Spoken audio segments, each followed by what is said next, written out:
The U.S. Senate has passed the Secure America Act, a $70 billion package funding immigration enforcement agencies, including ICE and Customs and Border Protection. But now it heads to the House. Minority Leader Hakeem Jeffries says Democrats are ready to fight back.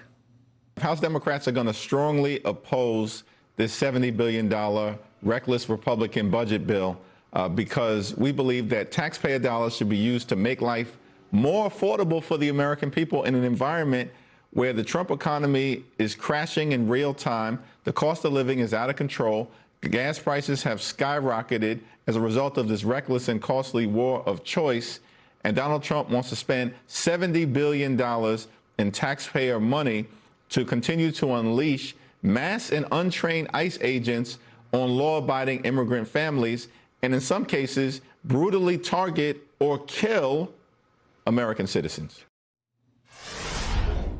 Joining us now is Republican Senator Marsha Blackburn of the great state of Tennessee, member of the Finance and Judiciary Committees and a candidate for Tennessee governor. Senator, welcome. Good to be with you. Thank you. So in a dangerous world, how critical is the Secure America Act? It is vitally important, and getting it through the Senate was an accomplishment. And it is important to realize the Democrats want to abolish ICE. They want to defund federal law enforcement. So they shut down the Department of Homeland Security, and we said, all right, we'll use reconciliation and we will move this across the finish line so that Border Patrol and ICE are funded for the entire rest of President Trump's term. That is what we did. I encourage our colleagues in the House to take this up, to pass it immediately, get it to President Trump's desk so we can make certain that communities are safe and we can deport individuals that are in the country illegally, and we can fund federal law enforcement.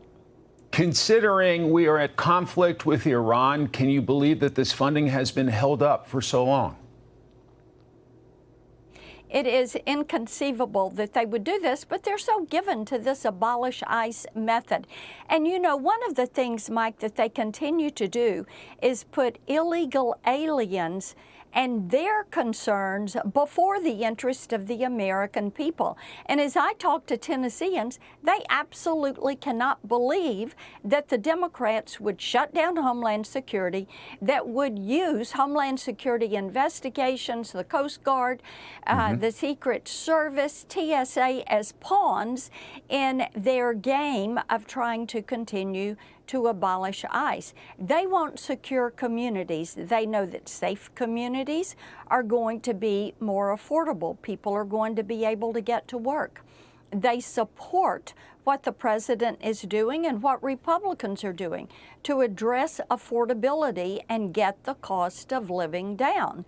And they fully realize that the Democrats ran this inflation up to 9% under Joe Biden, and it is President Donald Trump and Republicans in the House and the Senate that are working every single day to make life more affordable for the American people, getting down the cost of gas and groceries, housing, making that more affordable, and paying attention to what it costs to survive and to make ends meet every single week.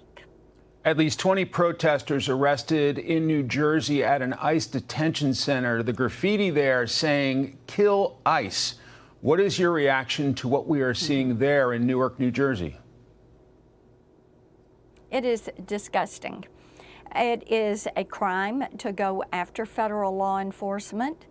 These are individuals that are supporting the rule of law. But then again, with the Democrats, what you are seeing is paid protesters who are coming out. They are being paid to do this. They have people that are going to go bail them out if they get locked up. And they are coming in from out of town. I think the mayor and the governor would be well served to support the rule of law. And these are laws that are on the books. They have been passed by Congress. They have been signed by presidents that were both Democrats and Republicans, and they are there to enforce the laws. That is what ICE is doing. That is what federal law enforcement is doing. And when you've got elected officials that are standing in opposition to this, they are standing against the rule of law and are supporting what is a crime against federal law enforcement. Then there's your effort to pass the Election Security Partnership Act along with your colleague, Senator Lindsey Graham. Why is this so critical right now, Senator? Oh, this is so critical. The Department of Homeland Security has what they call a safe registry. It is people that are in the country illegally and legally, people that have work permits, visas, permanent residence, but they are not citizens. And what 26 states do is to check their voter rolls against this list. Now, we've had difficulty getting the Save America Act passed, and so we're going to break it apart and do things one at a time. This would incentivize states to use this registry and to check their voter rolls once a quarter against this registry so that we know people that are registered to vote are indeed citizens of our country. It is inconceivable that people who are not a citizen would vote in our elections. This is a way to help root out that election fraud and restore election integrity, which is one of President Trump's top priorities. We will follow that issue. Tennessee Senator Marsha Blackburn, thanks very much for your time. Be sure to like and subscribe for all the Fox News latest on YouTube and catch full shows streaming now on Fox One.